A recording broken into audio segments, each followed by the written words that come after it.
മലയാള cinema ചരിത്രത്തിൻ്റെ ഏറ്റവും വലിയ ഭാഗമായ നമ്മുടെ ശ്രീനിവാസൻ വിട്ടുപിരിഞ്ഞിരിക്കുകയാണ്.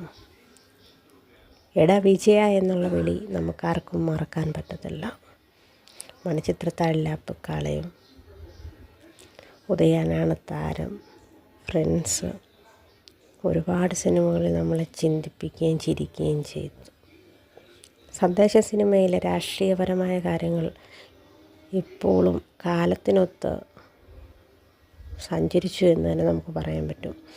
ഇന്ന് നടക്കുന്ന പല രാഷ്ട്രീയ കാര്യങ്ങളും അദ്ദേഹം തൻ്റെ സിനിമയിൽ കൊണ്ടുവരാൻ ശ്രമിച്ചു.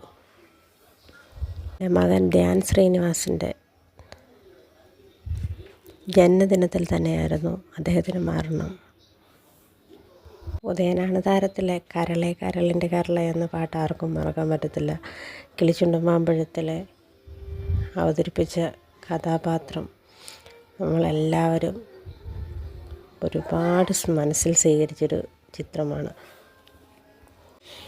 ഇനി മലയാളം സിനിമാ ചരിത്രത്തിൽ ഇതുപോലൊരു നടനും രചയിതാവും നിർമ്മാതാവും നല്ലൊരു അഭിനേതാവും നമുക്ക് കിട്ടത്തില്ല എന്നുള്ളത് ഉറപ്പാണ്.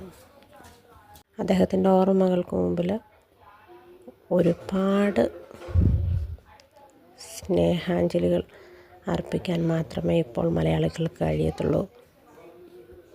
നർമ്മത്തിലൂടെ ഏതൊരു കാര്യത്തെയും കൈകാര്യം ചെയ്ത ശ്രീനിവാസന് ആദരാഞ്ജലികൾ.